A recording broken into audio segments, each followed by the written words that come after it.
As 2024 comes to a close, it's that time of the year again where I sit back and reflect on all the great games that came out this year. And then, like a dad with too many kids, I just had to pick 10. But sometimes it's tough to pick just 10. So we're doing another top 10.5 games of the year list, just like we did in 2023. Really, it's more of a top 11 games of the year list, but top 10.5 sounds more interesting. Let's kick things off with number 10. Prove to yourself that you have the strength and the courage to be free. Join the Helldivers. Helldivers 2. Helldivers 2 is a game for the boys, with the boys. Except I don't have any boys that play this game. All my boys play Fortnite and Tekken. I sunk a lot of hours into the original Helldivers. That game was a top-down, twin-stick shooter. It was fun, and it had its own little cult following. So when the reveal trailer for Helldivers 2 released that the game would be going to a third-person perspective, with a much bigger budget and grander scope, I was pretty excited. And then that was that. The reveal trailer came and went without much fanfare. Until the game came out. And then the internet exploded.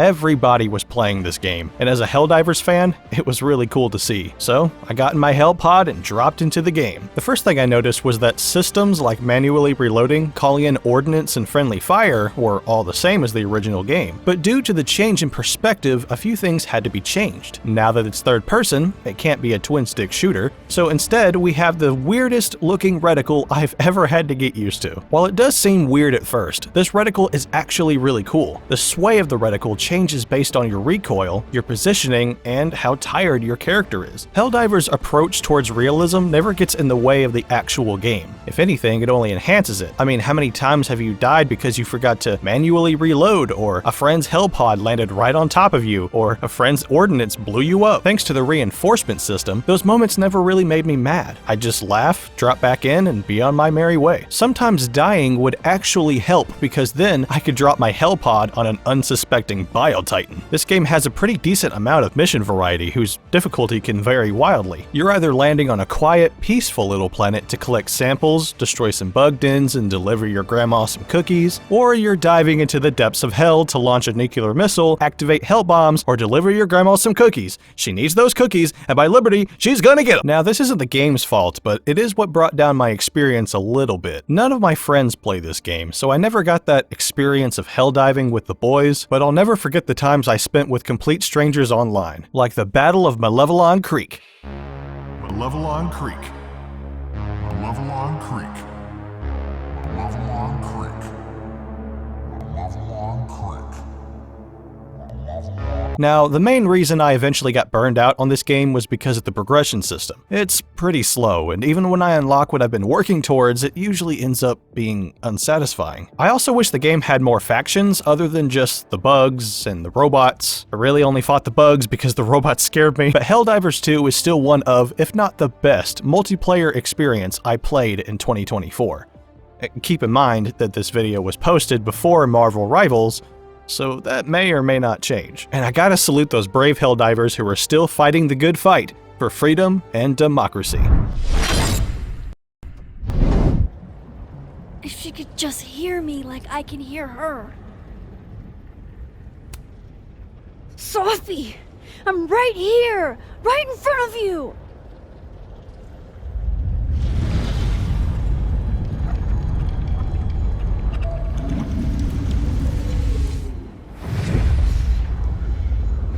Fuck it, I got pizza rolls in my office.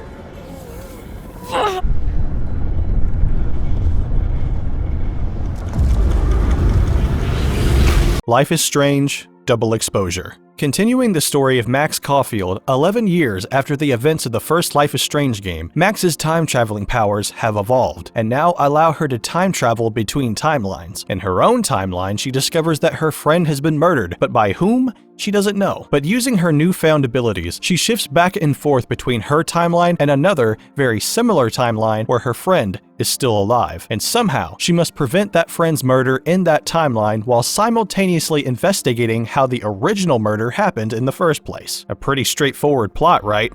Not really, but it's an interesting one. But unfortunately, the game has a hard time keeping all these moving parts together and tries to implement story threads that don't exactly go anywhere. This game's story makes a lot of decisions that I don't exactly agree with, but I still couldn't help but enjoy it. The well-written and performed dialogue, the characters, the atmosphere, and the beautiful music are really the glue holding this whole thing together. I'm a sucker for the world of Life is Strange. Every time I pick one up, I don't stop playing until it's finished. Granted, if all the episodes are released at once. Despite its rocky story, many moments in this game still had me on the edge of my seat. Intense decisions, melancholic moments accompanied by beautiful music tracks, characters that you wish were a romantic option but aren't, but they still tease you about it. Moses is best boy and he deserves love. While Double Exposure doesn't reach the heights of its predecessors, I still really enjoyed it, and I'm really hoping that we do get another game in the series. Not a lot of story games hit me in the feels in the same way that Life is Strange does.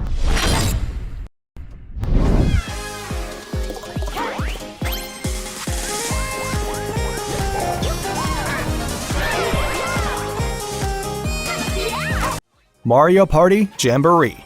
If you believe Mario Party is about laughing and having fun, then you're a fool.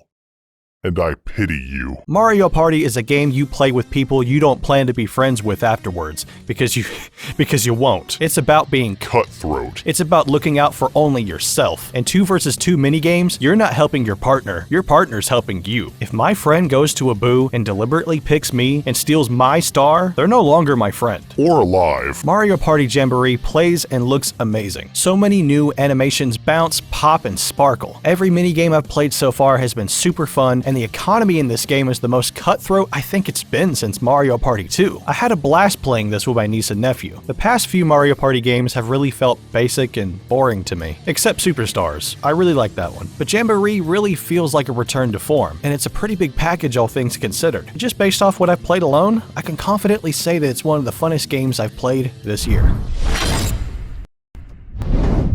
All I ever wanted was a life in my mountain, free from you and your so-called merits. Those high above don't trust me. I understand that. And they send you and those knuckleheads to threaten me, to obey and serve once more. I understand that too. But what I don't understand is you bastards killing my kind! Black Myth Wukong. Before playing this game, I knew nothing about the story of Journey to the West, so before I played it, I watched a lot of summary videos about the book. Shout out to Overly Sarcastic Productions for their really well made and entertaining summary of Journey to the West. It's really funny and I highly recommend it. If you want to check that out, I'll leave a link in the description. So after watching those summaries, I also went ahead and watched the Monkey King Reborn movie. After that, I thought, okay, if I start playing the game now, surely nothing will go over my head. Right? Well, it turns out that the story of Black Myth Wukong isn't one-to-one with the book, and it really just does its own thing, which is fine, and now we all know you don't have to do any homework for this game, because everything will fly over your head regardless. I mean, I get the gist of the story. Gods are mean to Monkey, Monkey attacks gods, Monkey loses, Monkey turns into pieces and spreads across the land, Monkey reincarnates, Monkey goes looking for pieces so he can be Big Monkey. Story aside, the combat is pretty kick-ass. It's very Souls-like, but more akin to Sekiro than Dark Souls. This is because, like Sekiro, you only get one weapon, and that weapon is your magic monkey staff, Jingu Bong. This thing has 3 stances you can switch between, each with their own special attacks and abilities to help you Jingu Bonk your enemies. My personal favorite was the pillar stance, because it hits hard, has good range, and has good evasive options. But also, don't forget, you're playing as a magic monkey. You can shapeshift into many different forms to fit the situation, most of those forms being powerful enemies you defeated along your journey. To the west. You'll also pick up a variety of different magical powers along the way, none of which I'll spoil here, but just know they're all very cool. But it's not all sunshine and bananas. Some bosses and enemies in this game are just straight up unfair and are not fun to fight, like the giant rat boss you fight in the desert. But very few bosses made me feel this way. I'm really glad this game earned $1 bazillion because the team behind it, Game Science, they're seriously talented. Also, they made this.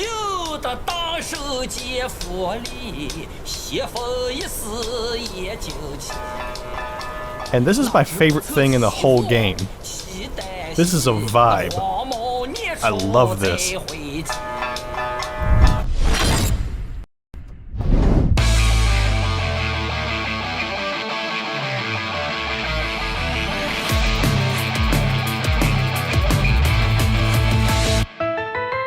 The Legend of Heroes: Trails Through Daybreak.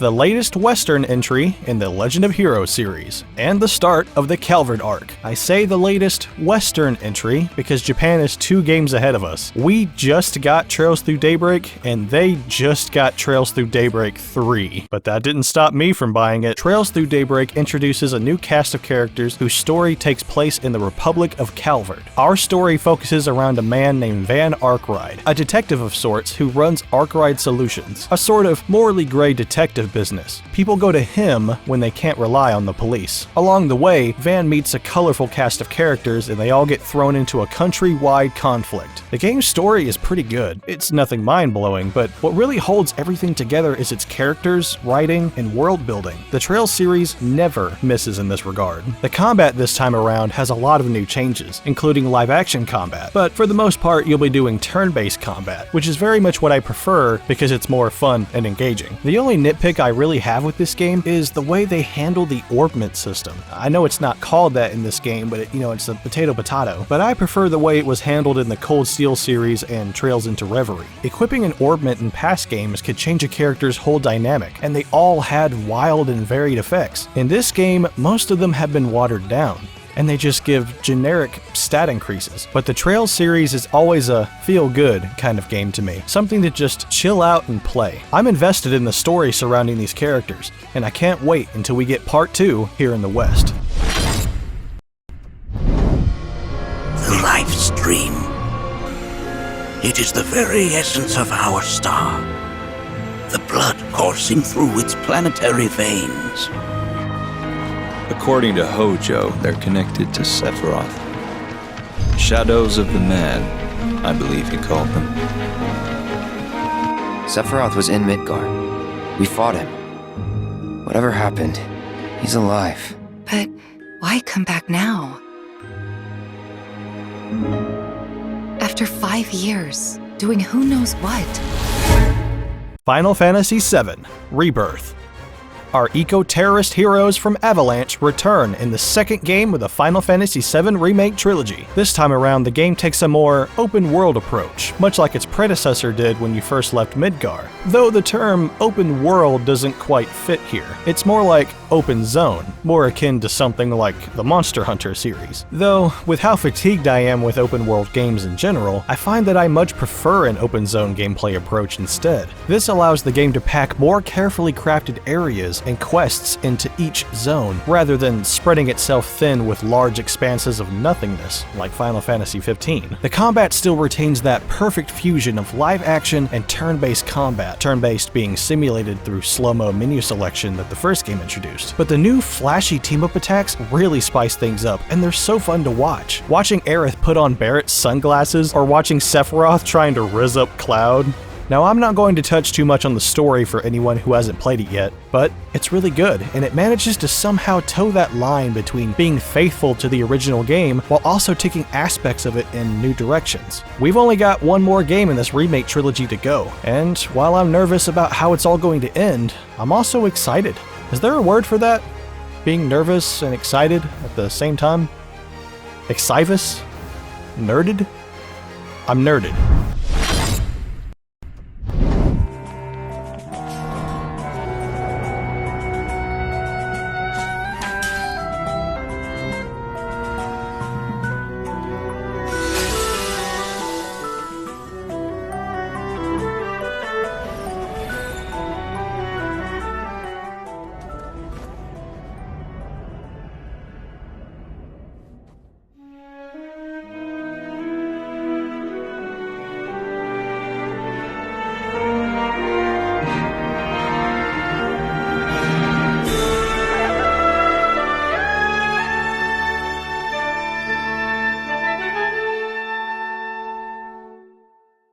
The Legend of Zelda: Echoes of Wisdom.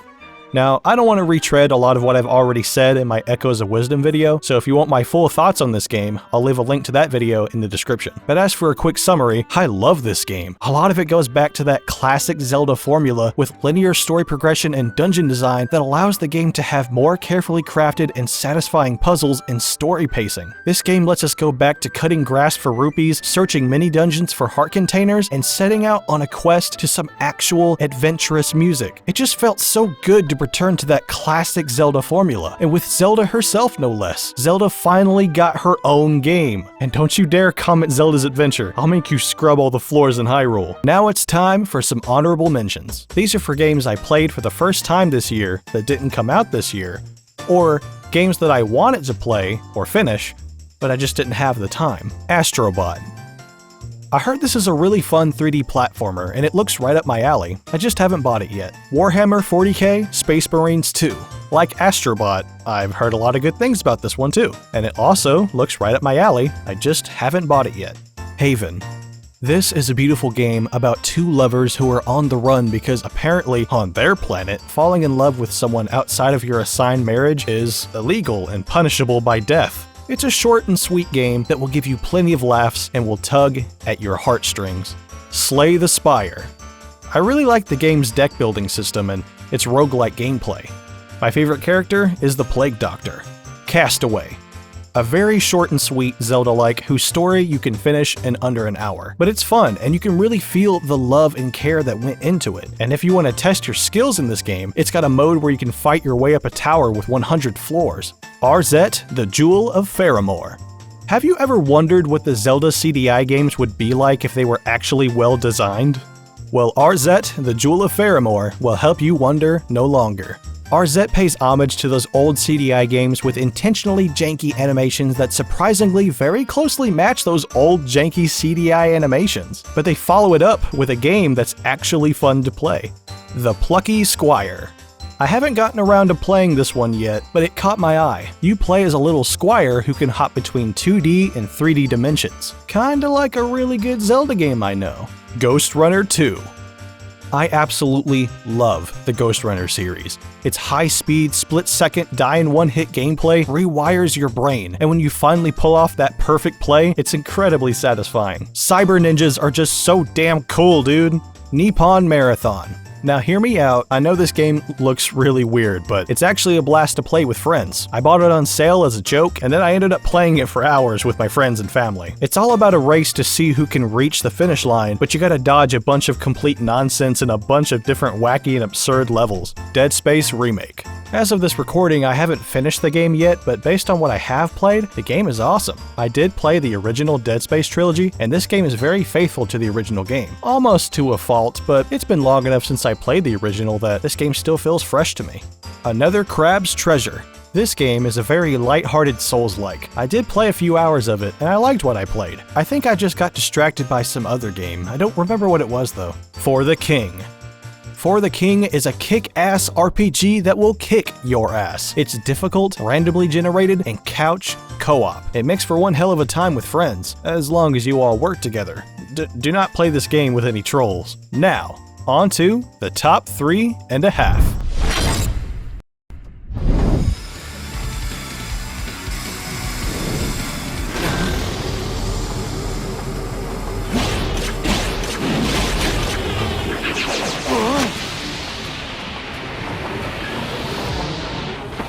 Shadow Generations. Now I know this is basically an expansion of an already existing game, Sonic Generations, but I'm not here to talk about Sonic. I'm here to talk about Shadow. It's the year of Shadow. He's my boy, he's sensitive, so you shut your mouth. Shadow Generations is the best damn Sonic anything I've played in years, and I really enjoyed Sonic Frontiers, but Shadow Generations really takes the birthday chili dog. For one, it's the best looking Sonic game we've had in years. These cutscenes are in engine, and they still look this good. Shadow's controls are tight and responsive, and his new abilities work and flow together seamlessly, except for the squid one. that one's weird. The music is spectacular. The boss battles, oh my god, the boss battles are kick-ass. The story and cutscenes put tears in my eyes. Who put these tears here? It was you, wasn't it? The only downside is that the game is roughly only 4 hours long, but those 4 hours are absolutely explosive. I'm really hoping that this is what we can expect to see in future Sonic titles, or maybe even future Shadow titles. And based on this game's sales, I'd say that's very likely. The people of Cornea are suffering, crying out for whatever help will hear their pleas. Should I turn a deaf ear to those voices, I would have little and less claim to the crown I feel is mine. That, and I owe it to my mother to see them safe. We march to vanquish Galerius and free all nations of Fevrith alike. You have quite the grand vision for yourself. You will charge ahead knowing well the severity of our struggles. As much as it hurts to admit it, I could never pose a threat to Zenoira on my own. I'll never deserve your trust again. Unicorn Overlord. A new IP from the people over at Atlas, from the creators of 13 Sentinels. If you haven't played that game, what's wrong with you? Now, I was skeptical going into this game because I usually don't like real-time strategy games. I do love regular strategy games like Fire Emblem. It's just that the term real-time always scared me away from RTS games. I like to have time to pause and think about my next move. But Unicorn Overlord, despite being an RTS, does allow you to do just that. Pause and think about your next move. But when you unpause, everything starts moving again, and so does my blood pressure. This game does have a lot of Fire Emblem DNA, like being able to rewind when your strategy doesn't work out, having support conversations with your favorite units, or having a blue-haired protagonist whose land was invaded by a neighboring land, and now he must flee his homeland to train and overcome those invaders and okay, this is just literally Marth. But there was so much familiarity here that I think that's what made me click with this game so much. But it wasn't just that. The art in this game is absolutely beautiful and,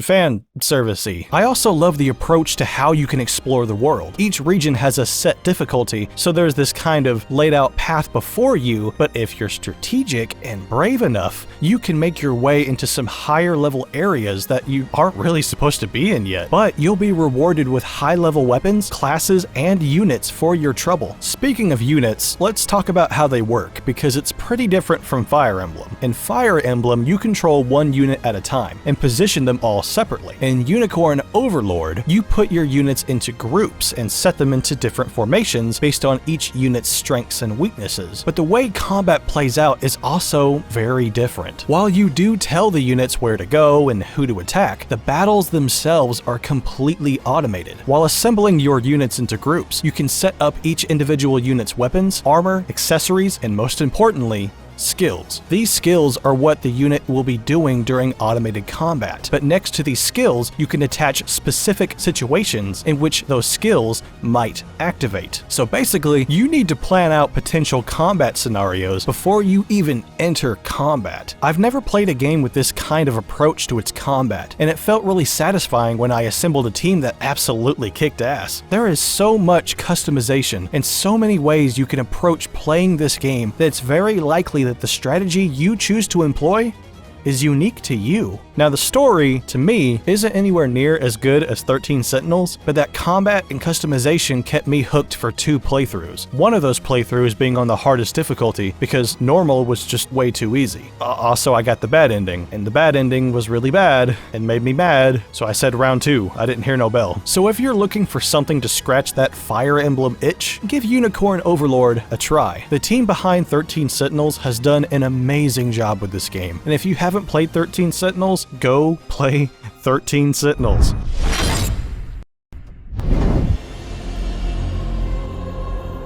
In that forsaken place, blood must spill. Blood of your fellows. They are true faithful.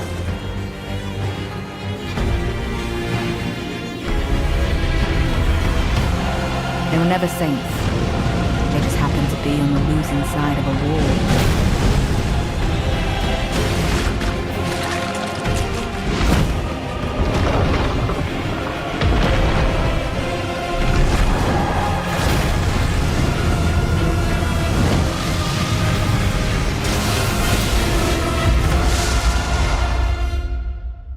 Elden Ring: Shadow of the Erd Tree.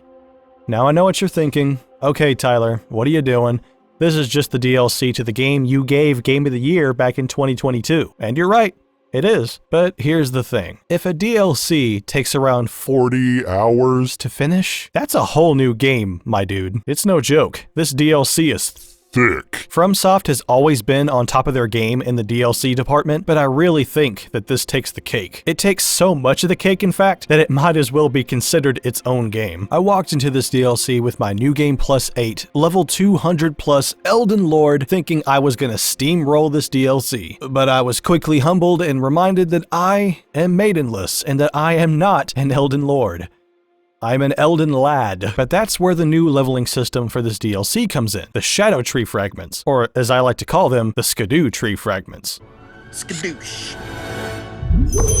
These fragments give you a considerable boost to your stats, so when you're struggling with the overwhelming difficulty of these new bosses, these fragments incentivize you to go out and explore for them. I love that this game was still able to challenge me, despite the many hours I've sunk into the base game. These new bosses were some of the series' most challenging yet. The Land of Shadow is like exploring a living painting, not the painted world of Ariamis. I mean that too, but you know what I mean. I love all the new weapons and armor sets and enemies and all the new beautiful and haunting locales. But the number one thing that came out of this DLC that I think we can all agree on is Egon.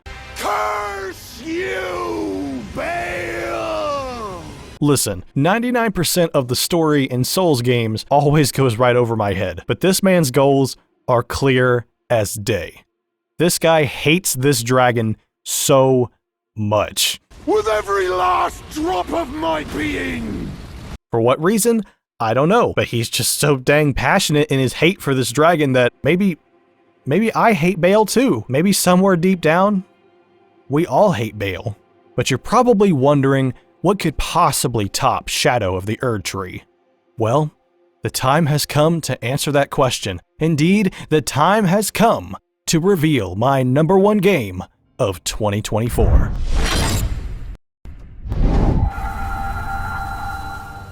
Oh, fate-saddled child. Oh, anguished traveler.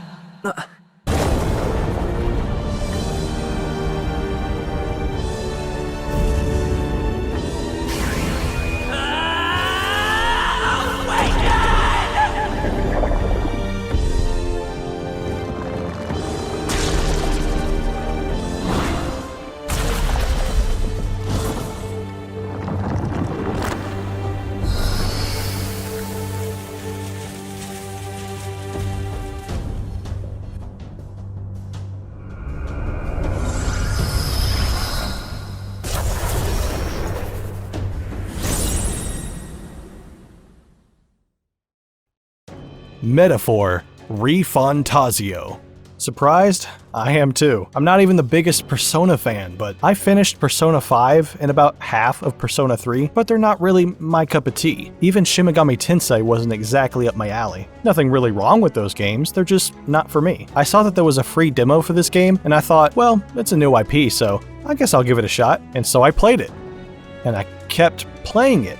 Then I realized I had stayed up all night playing it, and then I realized that I was still in the freaking demo. So I just went ahead and bought the game. It drew me in with its incredible characters, who are all phenomenally written and voice acted. Even your own character speaks during the story, so he doesn't feel like this silent, self-insert character. Instead, he feels like he's actually part of this world and this story, which I love. And speaking of the story, oh my god, dude, it's so good. It's so good, and its near perfect pacing makes the game really hard to put down. But the number one thing that made me fall in love with this game is the archetype system. It's essentially a job system, but there are a lot of archetypes, each with their own skills and abilities. And here's the big thing.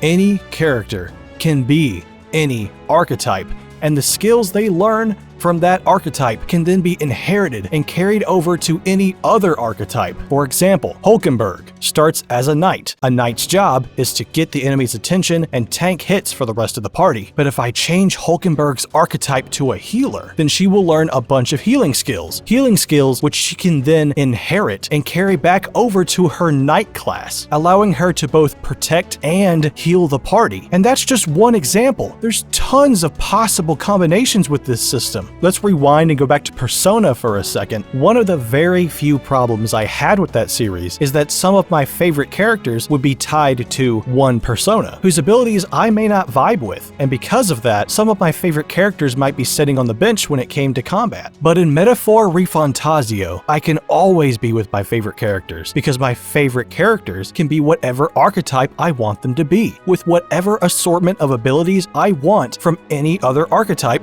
or archetypes. You can mix and match skills from every single skill you learn from any archetype. Archetypes also have combination attacks with other archetypes, so if your party has a good variety of archetypes, you can pop off some seriously powerful attacks. Now, Metaphor isn't exactly an easy game. It's not afraid to kick your teeth in, but throughout my playthrough, I never really felt forced to grind. I feel like as long as you exploit enemy weaknesses and use proper positioning, you can overcome most if not the entire game. But as for me, I like grinding in RPGs. For me, it's almost therapeutic. I'll find a nice grinding area, put on some music or a YouTube video, and just grind away for hours. And this game has the best grinding I've ever done in an RPG.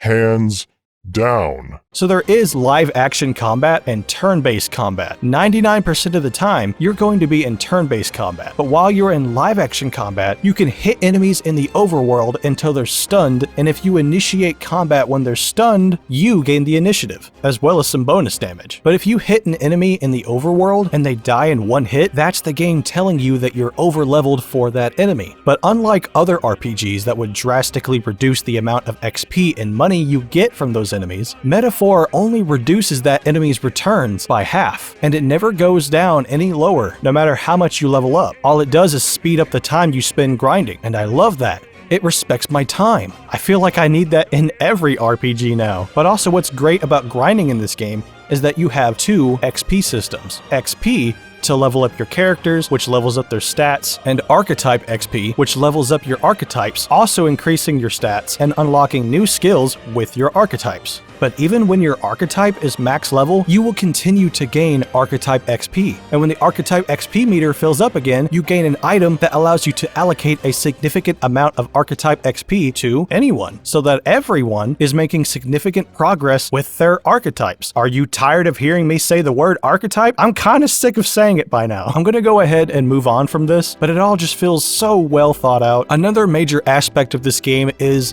the journey.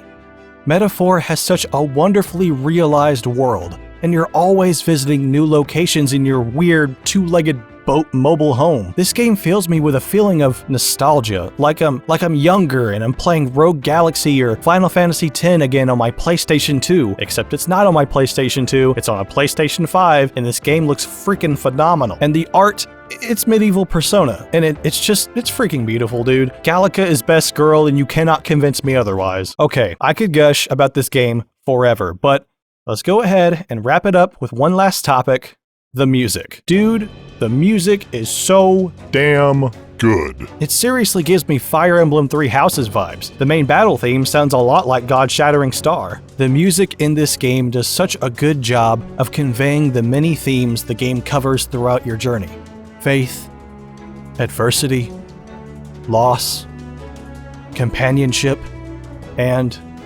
adventure.